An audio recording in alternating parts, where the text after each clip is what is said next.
حبايب قلبي عاملين ايه؟ النهارده بقى قررت اعمل معاكم صينيه جلاش كده حادق باللحمه. طبعا عندنا لفه من الجلاش، وعندنا ربع كيلو لحمه مفرومه، وعندي كوبايه من السمنه، وحط عليهم حوالي معلقتين زيت يا جماعه، يعني عشان يقرمشوا شويه. خطوه بخطوه كده مع بعض وهنبدا. طبعا انا دهنه الصينيه سمنه.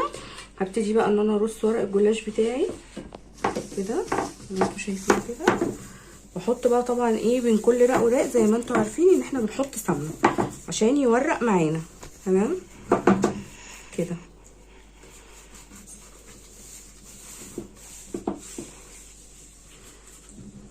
نبتدي ايه احط. طبعا انا بحط اللحمه في النص، يعني ايه نص الورق بتاعي، وبعدين ايه احط اللحمه. طبعا هرص الصينيه كلها كده. طبعا يا جماعه لازم اضغط الضغطه دي كده.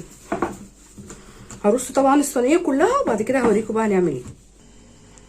بصوا حبايب قلبي بقى كده انا رصيتها كلها طبعا وقطعتها قبل ما ادخلها الفرن. وعلى الوش كده احط ايه شويه من السمنه. تمام كده.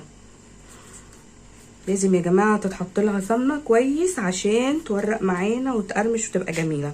هحطها طبعا في الفرن دلوقتي تشمع كده، وبعد كده هحط البيض واللبن. هوريكم طبعا هعمل ايه. بصوا بقى حبايب قلبي هي كده عندي شمعت شويه. هبتدي بقى احط لها ايه بيضايه ونص كوبايه من اللبن، واحط فيهم كده حبه فلفل اسود طبعا عشان زفرت البيض. وابتدي انزل عليها كده، وبعدين احطها في الفرن تكمل سواها. تمام.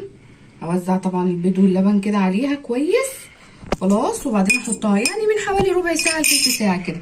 ان شاء الله بقى ادخلها الفرن، وبعد ما تستوي هوريها لكم.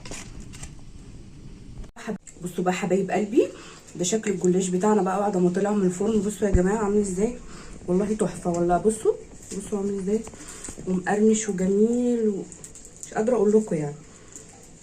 بصوا عامل ازاي تحفه. بصوا يا جماعه تحفه بجد. لو الوصفه بتاعتي بقى عجبتكم متنسوش تعملوا لي لايك وشير وسبسكرايب، واشوفكم في الفيديو القادم. مع السلامه.